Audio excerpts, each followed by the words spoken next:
Okay, this is a simulation of the motions of the sun and the moon in the sky.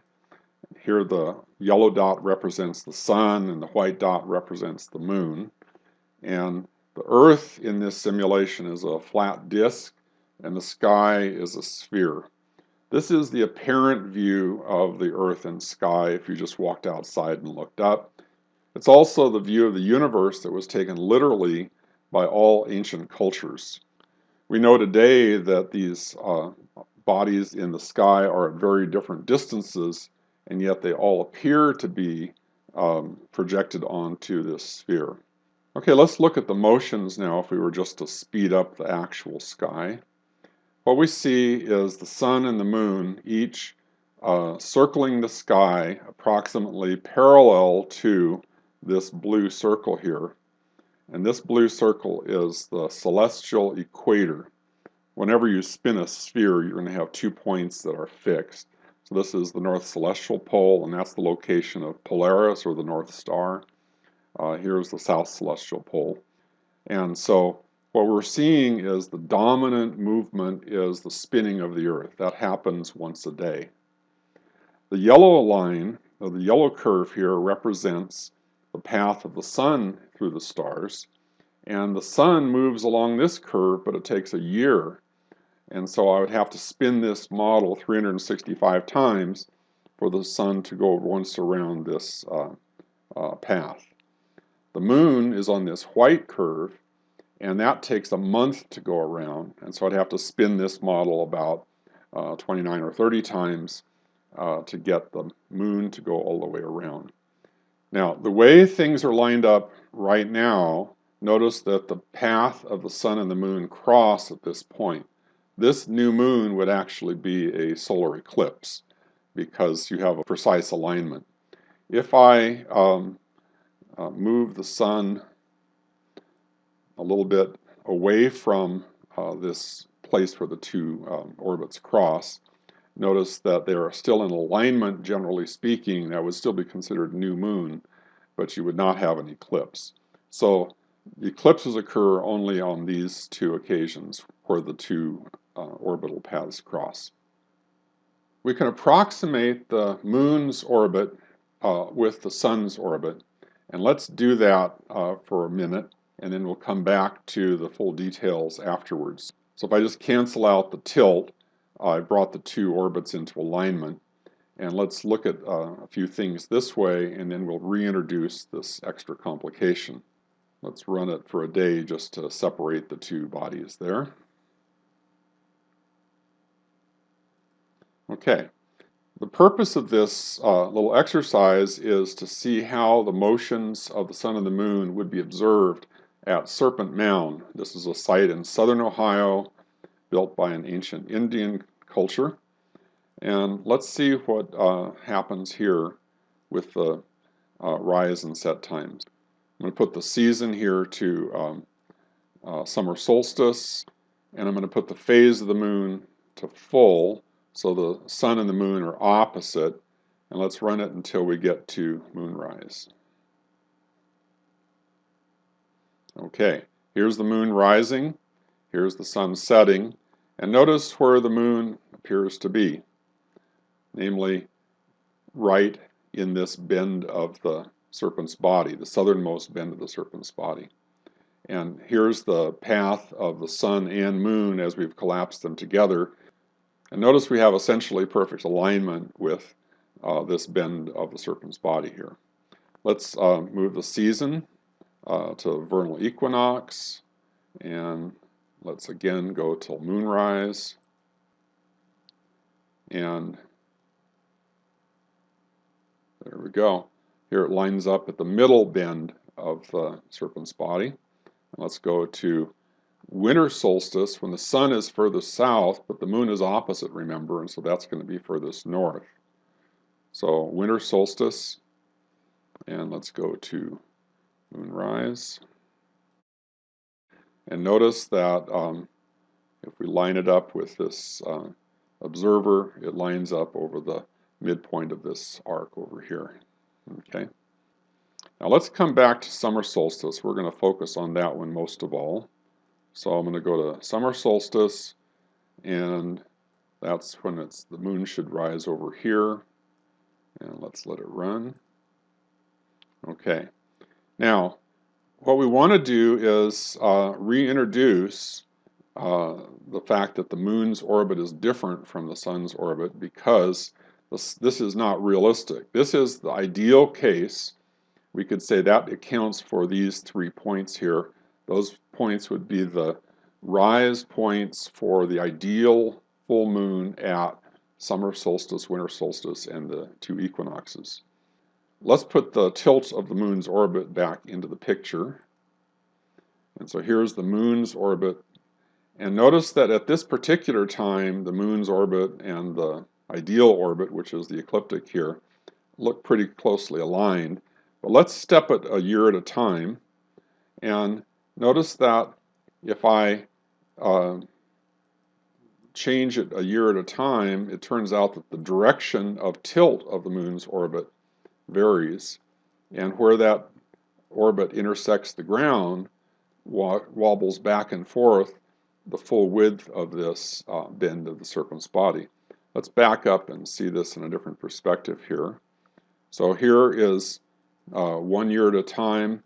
You can see that the moon's orbit is always tilted 5 degrees, roughly 5 degrees from the ecliptic, but which direction the tilt occurs is something that cycles, and it's an 18-year period, roughly 18.6, I believe. Let's go back in and see how this manifests itself. So if I take this to the max to the left here, this is the furthest north moonrise position. In fact, let's just run it around to moonrise.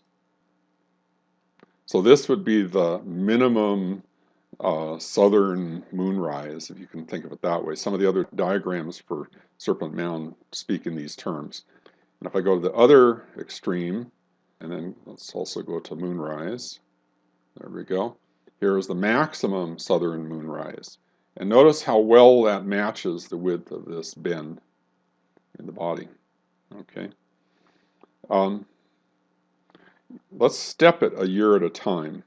So if I go from here 0, if I go 1, 2, 3, 4, 5, 6, 7, 8, 9, 10, 11, 12, 13, 14, 15, 16, 17, 18, and here's 19.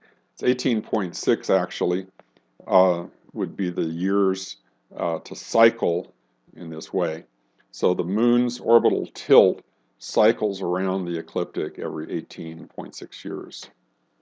That variation in the tilt, by the way, that wobble, is called the precession of the moon's orbit. Okay.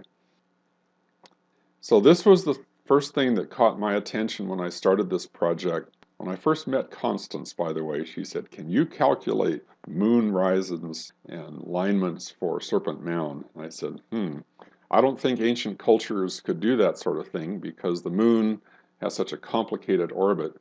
And it took me a while to wrap my head around it, but I realized finally that the moon in general does have a very complicated pattern of rise positions along the horizon. But if you focus only on the full moons, we have this simplicity that it's directly across from the sun, plus or minus a little margin of error. Let's move next to the sunset at summer solstice, which is another alignment found at Serpent Mound. But to do that, we're going to have to move our little figure up here to the head of the serpent. So here goes. There we are. So I've just moved our figure to this little V point in the head, and there's an alignment from here through the, and if you consider this to be an egg or whatever else this might be, this oval in front of the serpent's head, this alignment appears to be to the sunset at summer solstice. Let's see how that works out. I'm going to change the season to summer solstice, and I'm going to set it so it'll stop at sunset, and let's let it run. And there we go. Now let's see what this alignment looks like. And if I zoom in, there we are. and the alignment is close but not perfect. And we're ignoring the moon right now, so we don't even have to worry about the white one. But the sun itself, notice that as it's setting, it's a little bit to the right, a little bit to the north of this alignment. This is easier to see, actually, if we turn it around, look from the other direction.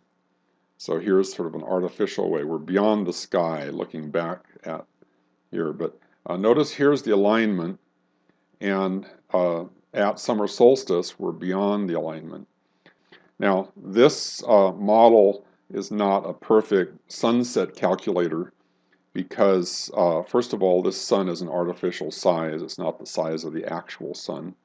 Where the sun is at sunset is when the last gleam of sunlight is blinks out, and that would be considered typically to be the sunset point.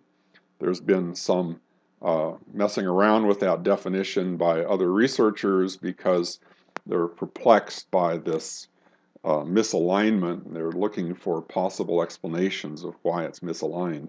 So they thought, well, maybe they used other definitions. But if we stick with the traditional definition, when the sun blinks out is the most obvious, to me at least, that seems to be the most obvious event that you could record. It definitely is misaligned. And this is about a degree and a half. And so this point, it turns out, is about 2 weeks prior and 2 weeks after. This is an interesting offset because even though this might be the summer solstice, the moon might not be at full moon. We can artificially put this at full moon so you can see where the full moon rises when the summer solstice sun is setting. But the moon could be in any phase at this particular solstice day. And so we might have to account for the moon being a little bit earlier or a little bit later when it gets to be full. So what we're looking for is the full moon closest to summer solstice. And so that is the issue here. If we align this 2 weeks prior to summer solstice, in other words, the sun is moving to the north, and then it turns around and goes back again. It crosses this line about 2 weeks before and 2 weeks after summer solstice. This alignment would mark out a span of time where we have about a month above this line. And sometime during that month, you're going to have a full moon. And so what you would do if you're using this as a calendar device would be to notice when the sun is in alignment with the head of the serpent, and that would mark the beginning of a month during which you would want to look for the next full moon. I'll leave it for you to read the article to get more detail here, but this is the observational component of what we take to be the interpretation of Serpent Mound and its usefulness to an ancient culture.